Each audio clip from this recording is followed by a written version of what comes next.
Hello everybody, Gisele Grenier here from artplace.ca. For today's workshop, we're going to create a basic background using pastels, but not in the way that you're thinking. Oh, I got gesso on me. What I'm going to be doing is I'm using a different gesso. I'm using Permalba gesso, which is the base on this is marble dust. It's quite thick. It's ground marble and then titanium white pigment, and it has much more tooth than the Decor gesso, and I like this one when it comes to grabbing stuff. Going back to all the previous videos, if you're working on a page that's quite thin, apply a few layers of gesso to your page, or collage and then put some gesso on top just to stiffen it up. What we're going to be doing in this one is I'm going to be creating basically a paint using pastels, and then I'm going to actually do some scraping with pastels over a stencil. Now, I think probably about maybe 5 years ago, I did this massive, I did a class on painting a warbler, and it was a massive painting. I actually had to stand up to do most of the painting, and I demonstrated with scraping the pastels to create this beautiful background, and that's what I'm going to do today. We have only, let's see, I'm looking, I think there's 3 more background videos. This one will be focused on pastels, and I have another one that will be focused on watercolors, water-soluble graphite, and the other one will be... No, I think I've got 2 on pastels, 1 on water-soluble graphite, which will take care of the 3 remaining pages like this. And then what I'm going to do is we're going to create mini backgrounds, because you can use them to create pockets and stuff like that. For those, we're going to be doing monoprinting and sumi nagashi. So that's pretty exciting. So at this point, whatever journal you're going to be using for the Bob and Doug 2013 project, fill up your pages with backgrounds. Now, if you prefer to do your background spontaneously, that's fine. So you don't need to worry about that. And for the sumi nagashi monoprinting for pockets and envelopes and tags and that, any scrap pieces of paper, which is okay. So for this, I've chosen the back side of this one here. Joe absolutely loves this. He finds this one the nicest because it's got the nicest texture.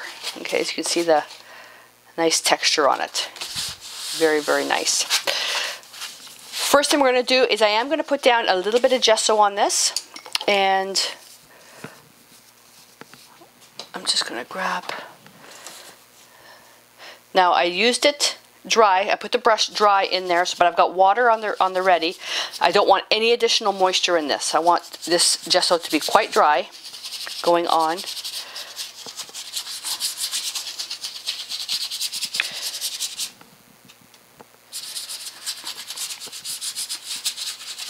And you can use basically any background, even if it's a dirty one, it doesn't matter.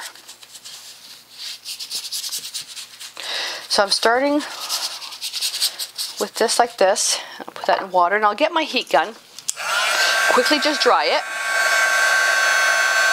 And when you're scraping it, when you're dry brushing and really pushing in any type of acrylic pigment without any added water, it dries really, really fast.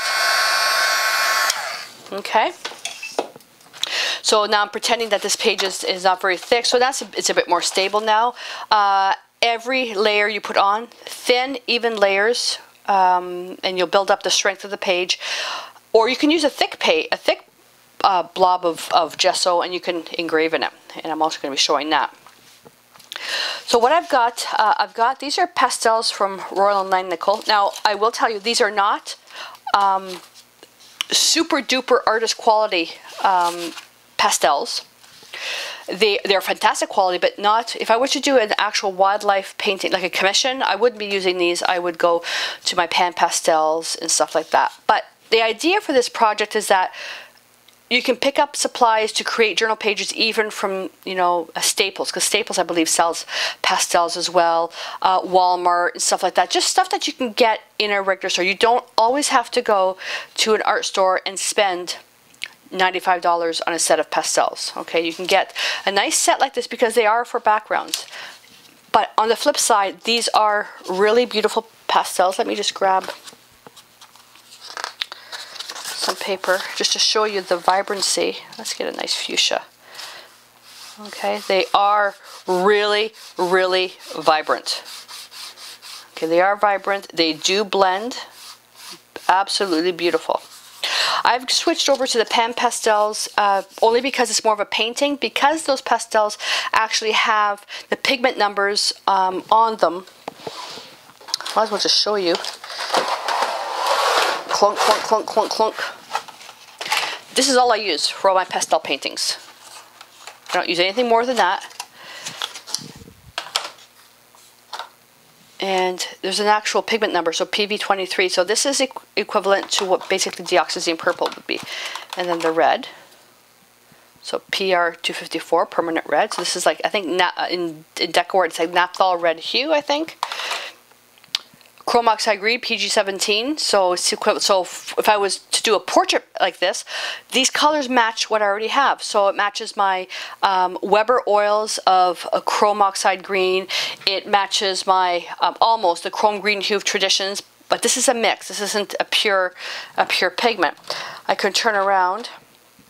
Phthalo blue PB15, and this is phthalo blue PB15. Okay, so I can mix the colors. The pigments are the same. The only difference really is the binder. Okay, these are much pricier. Okay, but I use these for my professional work, and if you want to use these for journaling, that's fine. But what I want to do too is just kind of tell you don't always need to spend a ton of money to create your backgrounds. I also have a stencil here. It doesn't matter what you use for the stencil. So what I want to do now is I'm going to show you, well, kind of like different areas. I'm going to take a whatever colors that you like. Well, I'm going to do something with, I'll do something with green and yellow and some blues, and you can use them on the flat side. Now this is like making a rub, because this will actually pick up what's on the other side.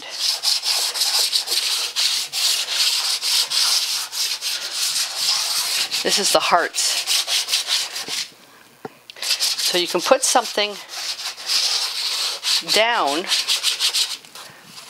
like put something down underneath the table or underneath your piece, though, to get your nice shapes. Isn't that cool? So I'll get a green base started, and then what I'll do is I'll go with a bit of a lighter green, just to kind of fill in a few little areas in here. So I can go with a yellow right in there. The yellow will mix in with the green because it hasn't been set yet. Now, right now it looks like a big mash of mush, doesn't it? Yeah, just wait. Make sure you have water available. Okay. Forgot to rinse that brush. All the supplies I'm using are going to be listed at the end of the video, so you don't have to take any notes. But by now, this is video number 21. You know that by now. When you're using pastels, under no circumstances ever do you blow the dust. Ever. The pastels are non-toxic, okay, but you blow, the stuff gets into the air, okay, and you end up inhaling the particles, which is not a good thing, okay? So, see all these little dust particles here? You go over a garbage can, or have a special box for that, and where you tilt it like this, okay, and you can just flick. So they go straight down. Okay, I like doing that on my table, and then because I'm using this for part of my book cover, I'll just basically go across and rub that in there. Voila.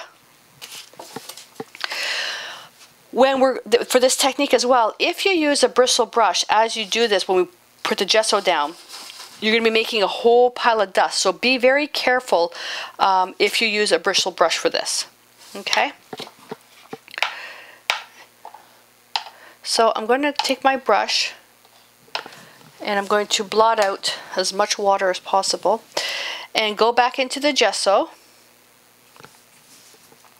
And now just using X strokes, paint right over the pastel.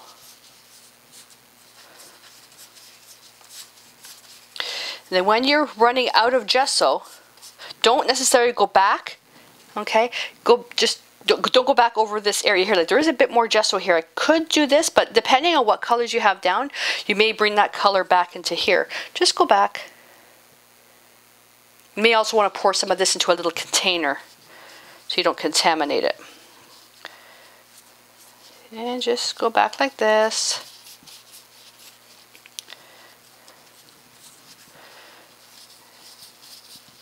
And you end up with something very, very soft and diffused.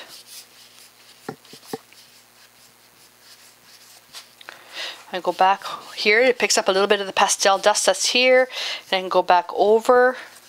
You need to do this to get it started.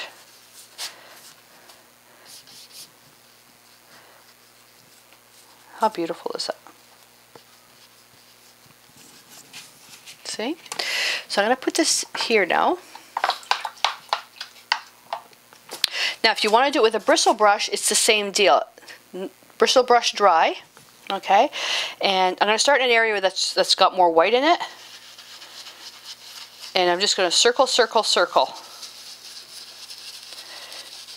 And go until there's almost no gesso on there. Because what's happening now is the gesso is actually taking all the dust. If you just do this with a dry brush right onto this, you're going to be putting particles into the air. But the gesso is actually trapping all the dust. If you're concerned about breathing in the particles, wear a mask. You can get proper filter masks, not the dollar store stuff, they're useless. Places like Home Depot and Lowe's and like actual true stores. My mask is this one. This one here. And it's got a carbon filter in it. And there's some though for vapors and there's some for dust particles.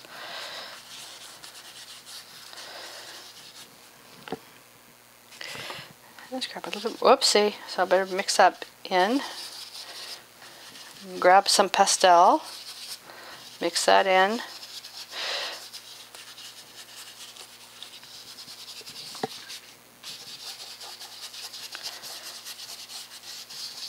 And we're going to do layers of this.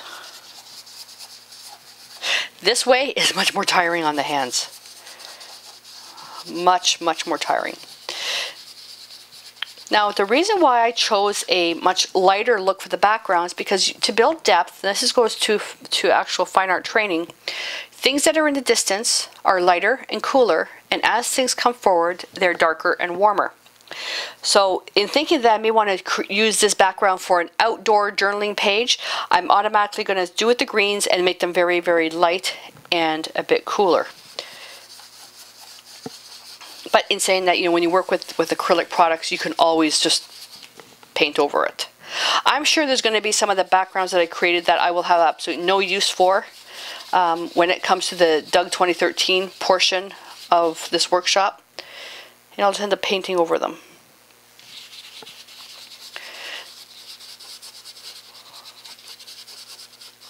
The backgrounds usually have to jump out at me. If I already have a theme in mind, that's fine. But if I'm looking for inspiration, the page has to jump out at me.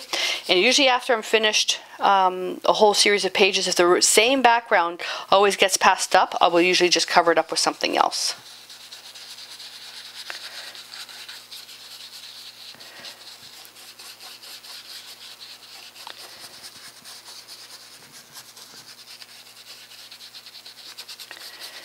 My hand is killing me. How beautiful is that? And it's dry very, very quickly because we use the gesso pure. You can use titanium white in the acrylics, like a white or even any color really. But the whole purpose of this is basically the gesso is acting as the glue to bind the particles together to create this beautiful, beautiful look. And with the permalloy gesso, because it's got the ground marble in it, it's not just chalk and glue, it's ground marble with the white pigment. It creates a nice texture. More of the like the acrylic, the Deco Art gesso is a bit thinner and has a much more smoother finish. There are a few gessos that I refuse to use because they're crap. Well, creative language there, I apologize. I won't name the store specifically, but I'm sure those of you that know me know which ones I'm talking about. It's an the chain of art stores in well, I'm not sure, it's Curry's brand of gesso. I don't like picking on it, but no, unless they've changed it, it's awful. It's like taking 1 part of white paint and then adding 10 parts of water. It was absolutely horrid. I used it for only a couple days and I dumped it out. It was awful. There we go. Look how beautiful that is. So now I can turn around, I can build on it a little bit more. And what now I want to do is I want to talk to you about fixative. Another health and safety thing, under no circumstances do you ever use an aerosol product, like an aerosol fixative indoors, ever. Unless you've got a mask and a room that you only do spraying in, and you've got a ventilation machine, you know, whatever, okay? You just don't use that stuff inside the house because it's just not safe. Read the warning label. They don't put that on there for nothing. I don't use aerosol fixative whatsoever. I use Spectrafix. It's the only one. As soon as I found this product, that's the only one that I use. And I don't usually go overboard in recommending a product, but this one I do. And no, I am not getting paid to talk about Spectrafix. I just think it's an amazing, amazing product. In Canada, we can only get the bottles with the cap. It's a concentrate. And then what we do, oops, let me just get up and reach this. You can buy the bottles like this, and then you pour it into here, then top it up with pure alcohol. And I just use vodka to top it up. And basically that's just to, it dilutes the concentrate, but then when you put it down, then the alcohol evaporates. In the United States, you can buy this stuff, a concentrate and ready to use. Okay, because it's flammable, the ready to use, it can't bring it in easily. Some places in Canada will actually take the concentrate, mix it up with alcohol, and then sell this like that. Okay, we did that for the art shows. We made up a whole bunch of little things like this of Spectrafix ready to go. What I like about the Spectrafix too, I've also poured some into a jar. You can paint with it. Now for some pastel paintings that I've done, especially when painting the pupil of an eye, I'll do the pastel and then I'll take Spectrafix with a brush and I'll go in that area to make the eye really stand out. That way it doesn't get lost. So I will demonstrate that. And if I just take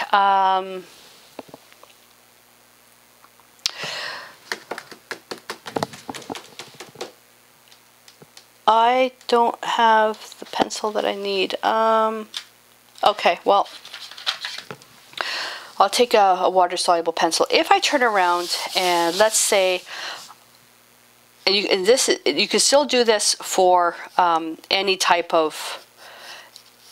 I'm not just going to choose this for because we were talking about the eyes. If you were just taught anything that you really want to have it fixed quite hard. So let's pretend we're going to go in with black, and let's pretend we've got this here. Okay, so I'm just making that quite rough like so, and I know that I'm going to do the black there. So let's take a small brush,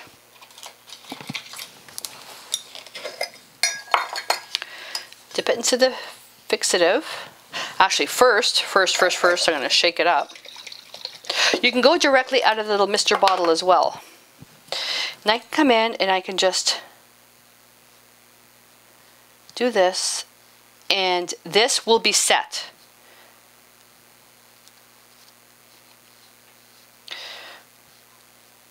For student quality pastels, these are really, really nice. Okay, and don't go into water. It's going to go back into the jar of the fixative. And the other thing that you can do, if you have, I'll just use this. Pastels you can also use, let's use this green. You can do this. Use that as your palette. So I can go in with the Spectrafix, dampen brush, just to get it going. There we go. Or that's empty.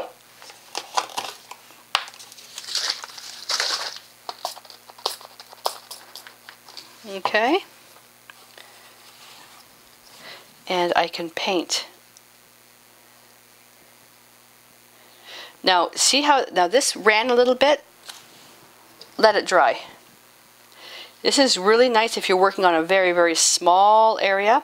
The graphite as well that I use is water soluble, so it's going to dissolve. If your piece is big enough, you can go right in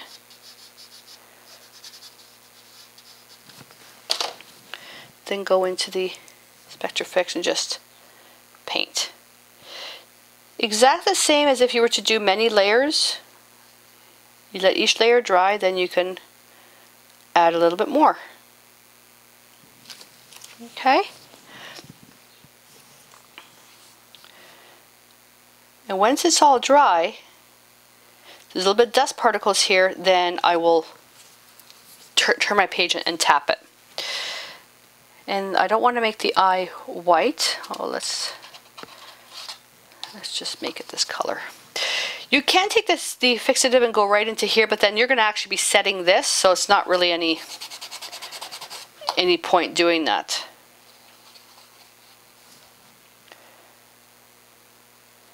Don't need to tone it too much because they're already in the background. Oh, I touched some of the green. Oh, and I touched some of the black. You got to let it dry. I'm going to go back over now that graphite, and I'm going to get a nice ring around the eye.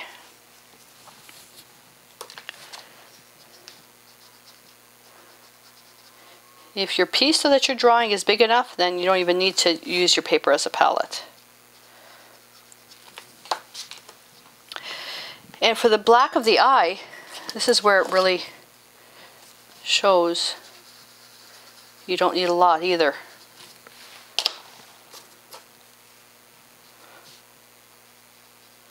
The black goes far.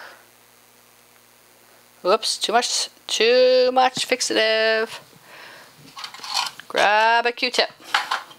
Just put it in and it'll absorb.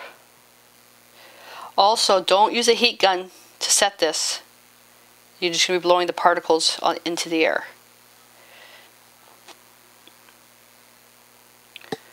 There we go.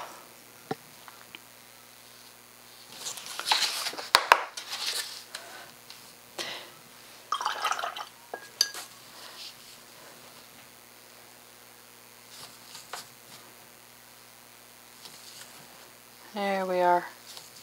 And this just sets the eye. Now I can take my brush, go into the black, and then just pull out some eyelashes, depending on which way the eye is going.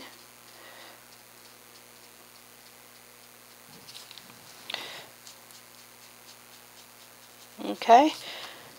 Not my best eye, but I just want to show you what you can do with it.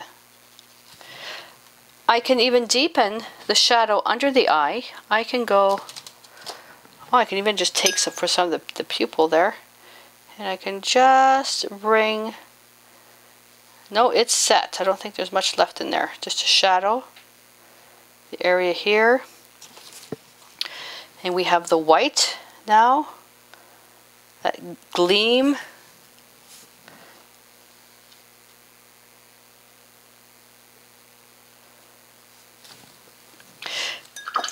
And then once this is dry here, you can go back and add a little bit more. It's not dry. It went into the wet pupil. And then just build up a little bit more. Try to let this dry naturally. Okay, so there you go. Now oh, where did it go? If your pastel happens to touch into an area that has a fixative, just go over like this on a piece of paper and you'll be able to clean it off. That's no problem. Now let me just, and when you're finished with the fixative, upside down into a garbage can, squeeze, and that'll empty out the chamber to prevent clogging. All right. While that's drying, I can turn around and then build up some more of this, and I can now choose if I want to put a little bit of light blue up here.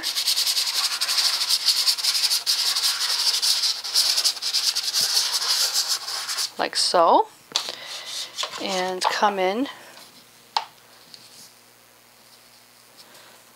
with my gesso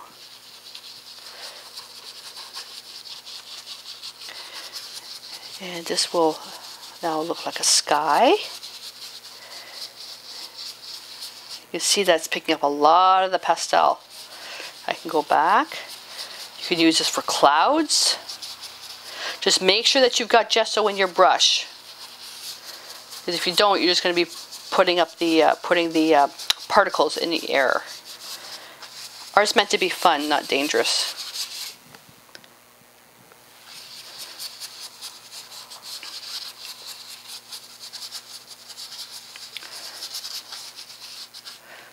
Isn't that pretty?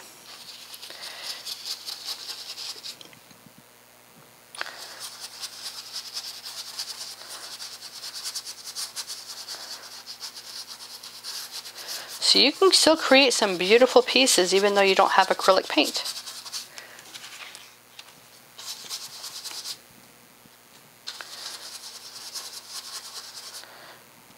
I'm just going to go in here a little bit, just want to lighten this down a little bit.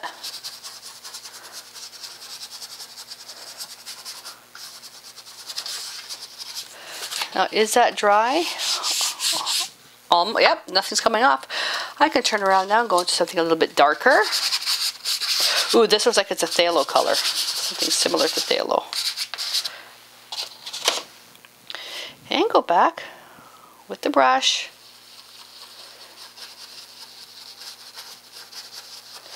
And work my way down.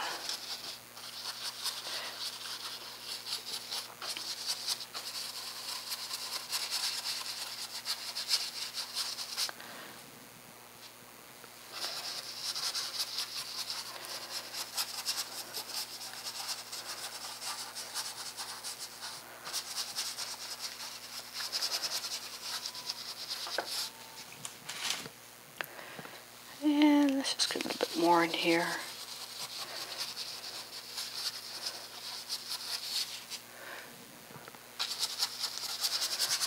You can basically do this as often as you want, or and as many layers as you want. The more layers, though, it will be stronger. Just put in a little bit of gesso right over that for a cloud.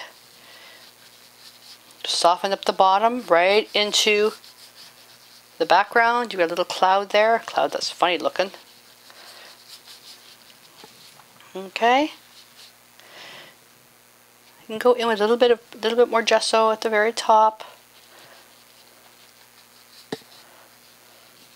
There we go. That's a better cloud. Okay, and then from the bottom you can actually go the other way up. So if I turn around and let's take a really dark green.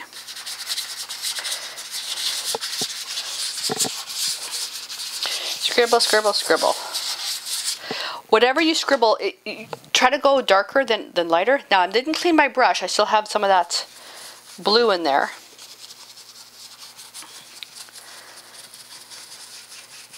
You know, we'll let it fade up as it goes to the top.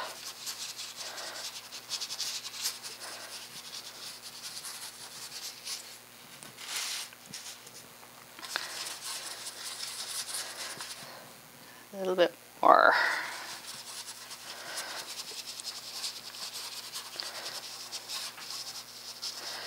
Try to keep a nice rhythm going there. And for the foliage, I like leaving a lot of the variations there. You can do this with paint, but then what's the point? You kind of lose the softness of the pastels. I love the look of that. Now in here, it's a little bit too white, so what do? You let it dry and you add more pastel to it. It's as simple as that. Let's go into that. And using the pastels, see, that's it, done. Using the pastels, it's more of an actual, it's more drawing and painting, so you can get quite nice effects. Still have a little bit of gesso in there, not much. If I start seeing some dust, and I am, I'm going to go back into a little bit of gesso, and then go back in. And let's pretend that you have a look that you really, really like, but you want to add a little bit more color, but you don't want to lose the value, the darkness of your green. What do? Let me just make this a little bit lighter up here just so I can demonstrate it properly. Oh no, I made this too light. What do I do? Well, I can add more of the, oh, that's really pretty. I don't want to lose that. Darn. I can add a more pastel and come back in with gesso, or let's go in with a bit of a different color of green. And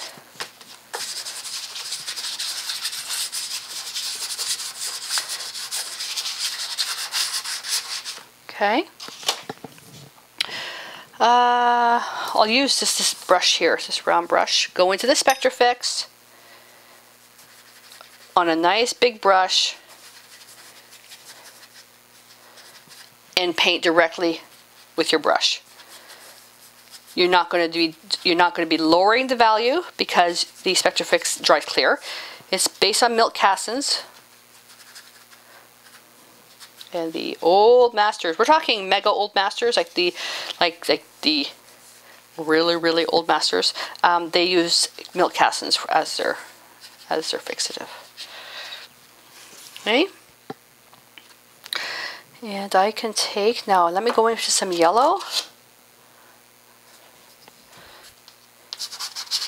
Let's do a little highlight here. Kind of ugly, eh? Yellow doesn't film very well. And I can just come here and just go around. So this would be like the tippy tips. Bring some down here, come back up.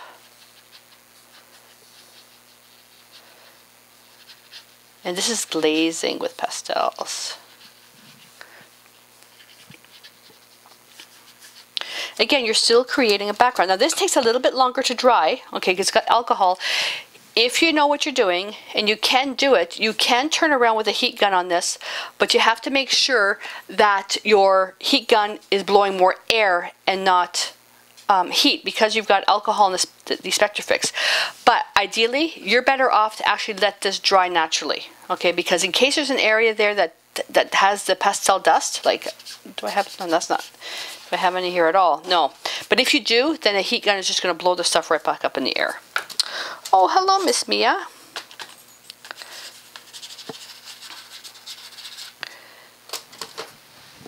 What's she doing? Oh, she's under my desk. She's probably looking to lay down.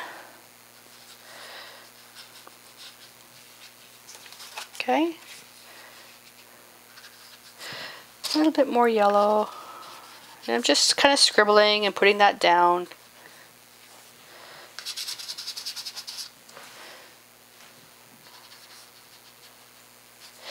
the least amount of fixative, the more intense the color, because it'll be more pastel than anything else. That's going to be very bright right here. If I want to add a little bit of shadow, I can come in even with a brown. Purple's really nice. Let's do purple. Like a deep, that's purple. Purple's nice for shadows. Ideally, you should let your layer dry though. Oh, she found the bowl of ice cube trays that I got for her.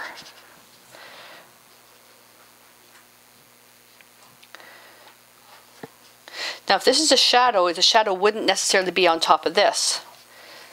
So you can just kind of blend that in, come back with another pastel.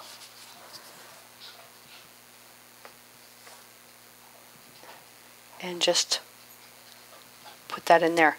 So you can layer and layer and layer and layer and layer. Ideally though, if you were using the fixative, you let each layer dry as it goes. Okay. And that's actually looking pretty good for a background. But now I want to show you some scraping, which is so cool. When you do this technique, you must not have any blowing air in wherever you're painting. So if you have a fan on or air conditioner, turn it off, because we're going to be scraping particles directly. We're going to be scraping particles directly onto the piece. Preferably if it's flat. And I'm just going to use this stencil here, and I'm going to go right by the like that, or like that. That's kind of cool too. I'm going to be putting this all over the place, so I'll just start right there. And because the paper is bent, you're not going to get a full flat finish. So when I do this, I am going to get some pastels underneath. So I could sit here and I can tape this down. That doesn't matter to me. Pick a color that you want to use. So if I want to make a really nice contrasting color, I could go with red, which is a contrast to the green, or I can go to an orange, which is a contrast to the blues. So between red and orange, I'll be safe with either one. But I want something that's going to be a little bit more intense, not the red or the orange, but I'm going to pick that fuchsia that we used in the beginning. And now the fixative, if you have the spray, that's fine. If you don't, you can take a large brush, go directly into the fixative, and you can just apply a layer like so. Whoops, I didn't fix that. Like so. And then you're going to put your stencil right on top. Did I get in here? Nope. Just do this quickly. You have to make sure that it's covered but not soupy. Now I do have a little bit of soupiness there. I'm just going to roll that down a bit. Put that on there, and grab a palette knife. An X-Acto knife is fine too, but thinking that maybe some kids are doing this. And all you're going to do is just scrape pastel over.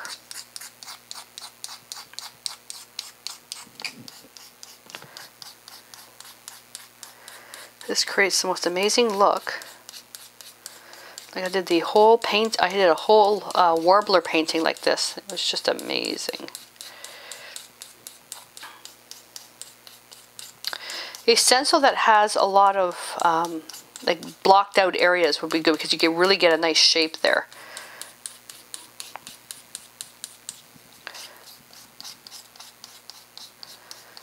You can build that up as deep as you want.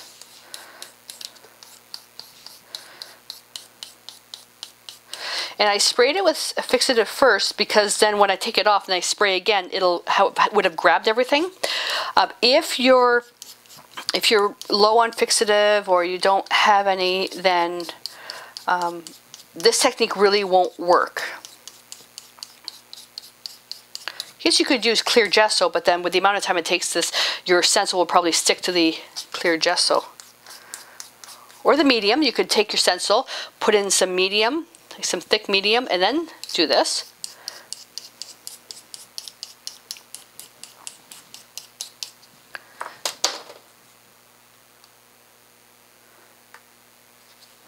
There we go. How cool is that? Pretty cool, eh? And I can turn around.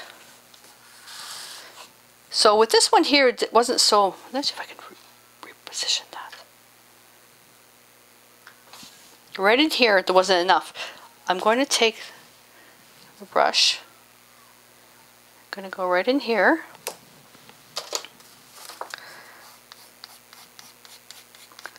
The hole's so small.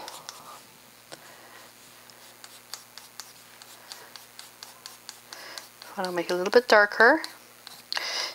This effect will be much easier if your paper is completely flat. Mine is not.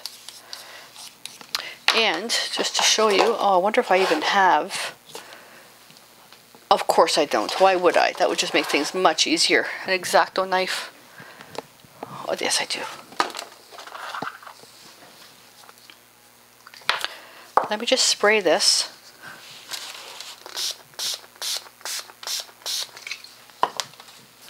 And now go with, let's go with red. Oops. That's what you can get with the red. With the X-Acto knife, I should say. And what you're going to get is visual color mixing, because you've got the pigments really aren't mixing together, but they're beside each other, and then you're going to get a much stronger look. Now see, it's all smearing here. Let me see if I can just dab that up.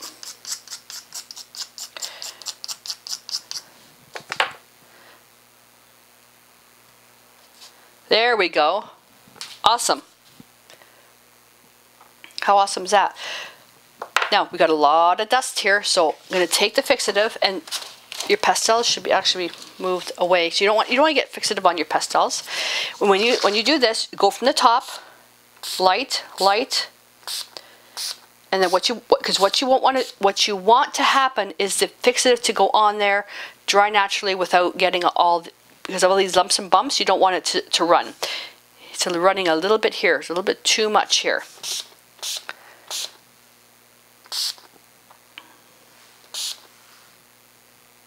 And if you put too much fixative, it'll all dissolve. Okay? So you can see it's quite wet there. And as I'm doing this, some of the fixative is kind of dragging that out. So I'm going to turn around. I wonder if I can do something with that. I wonder if I can do something with that.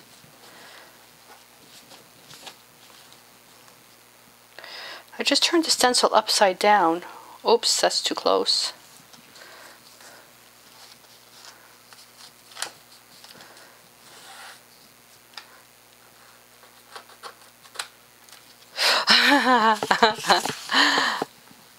And I could turn around then. You know how we clean our stencils? Clean the stencil inside. This stencil's bad for this. It's got all the little tooth because of all the little stupid gears. All the little gears. See, now I smudged it.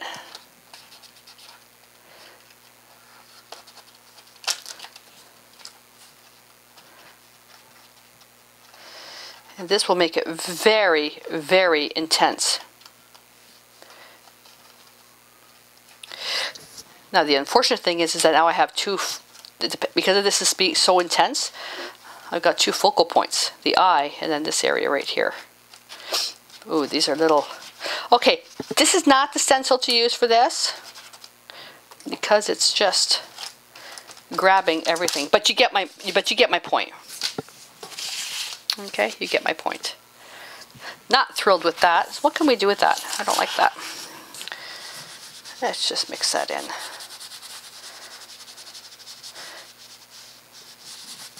See how vibrant that is?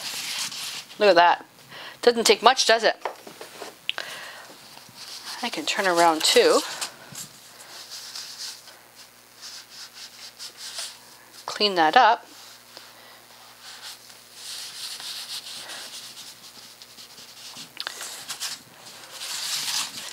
Take my bristle brush, wherever that is.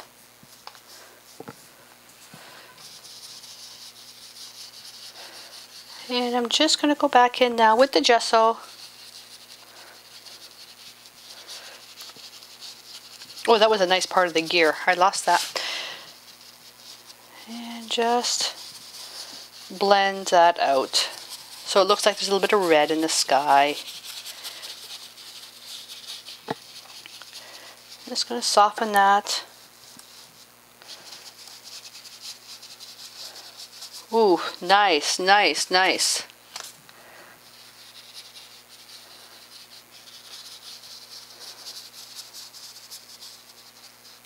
A little bit more fixative on there.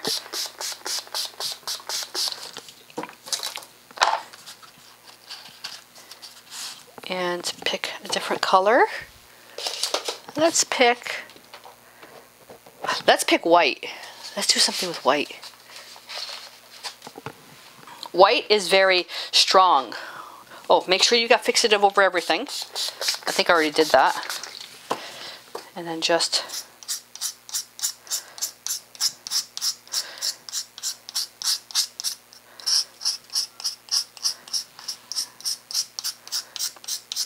so now you know why it's important not to have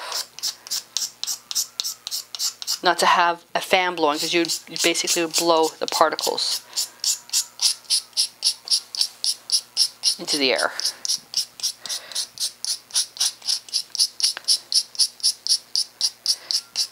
See how that just tones it right down? White neutralizes everything.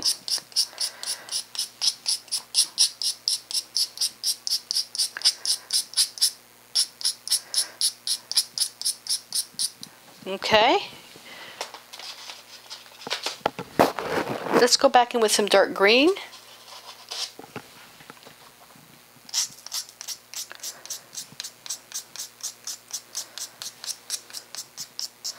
Just a little bit in the corner here, like so. Just give it one light spray. If you just keep putting on different layers, different colors, it'll all mix together when you put the fixative on, so you could get mud. But if you fix each layer of color, you're going to get layers of color.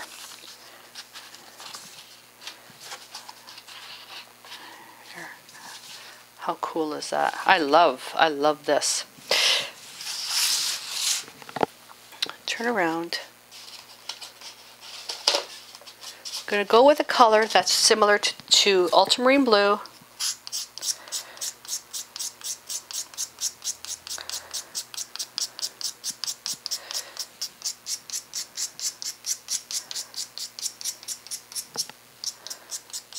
How beautiful is that? That's just gorgeous. I love that. Then this looks like it's phthalo blue or Prussian blue. Very dark. This looks like this looks like Prussian blue. Something similar to Prussian blue.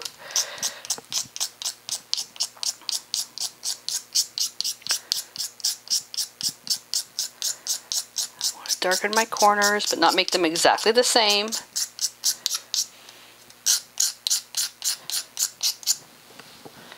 And that should take care of that.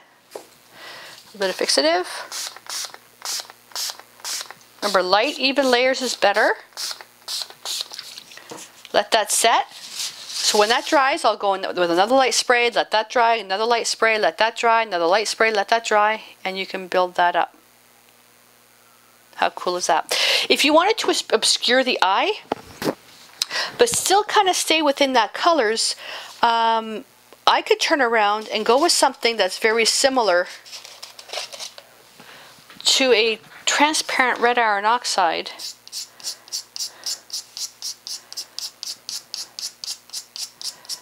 And that'll really obscure everything. Put a little bit here so it makes everything a bit more harmonious. Go in now. What color is there? Go with that. Don't want to use the same pink. Go with purple. A little bit of purple. Just bring that down a little bit more. There we go. Now the eye is a little bit more obscure. Remember, this is a background.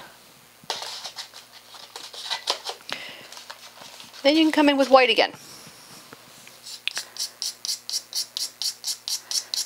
So you can see just by layering and layering, you can eventually, well, it'll take many layers, you can actually obscure the eye into nothing. It'll just disappear into nothing. A little bit of fixative. As soon as one layer dries, you can add more pastel.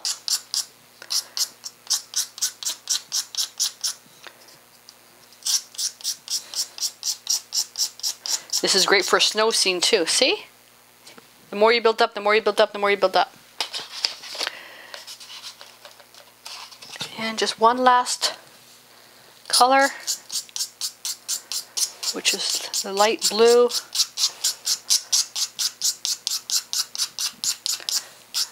And that's some of that here.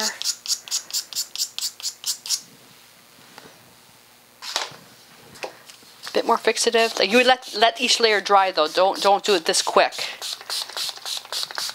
And that's it. And now we have a background, which is pastel with gesso in the back, and then straight pastel in the front. How cool is that? Pretty neat. Now if you wanted to go even further, I don't know if this would work with the this the way this is done. Will this work? Oh, it does too. The idea of when you put something down on here, you're pushing the fixative into the pastel, and that way it dissolves. That's why you don't use too much fixative. But there are times when you actually want to do this on purpose to meld the fixative with the pastel with bubble wrap to get something like that. The other thing we can use where, oh darn, it's on the other side. Our handprint. If you wanted to do something with your handprint, come in here and just the fingers. It's non-toxic, but you need to wash your hands after. And it lifts straight up. You get something like that. Looks like a random sun or something. All right. So there we go. So I'm just going to go and clean up now, and then when we come back, this will be dry, so you can see what it looks like. Here we go. So that's all set now. It's ready to receive embellishments and further layers of painting and all that other stuff. Now, when for the actual drying of this, I would do like to actually fix it where none of the pastels will come off. I'm going to look at doing probably about 3 more layers, but each layer, not with the heat gun, I'm just going to let it fully dry. So while I'm doing other stuff, I'll just come and I'll just give it a misting, then I'll go and do whatever, and then at least an hour later, I'll come back and do another misting, only because the thickness of the pastels that's on here. When traditionally used doing a normal pastel painting, you would use the fixative between every layer. And as you build it up, you won't be creating mud with any of the pigment. Okay, so I hope that you enjoyed this. Give it a shot and join me for the next video where we do another pastel background, but we're going to introduce some watercolors on top of that. So until then, stay inspired.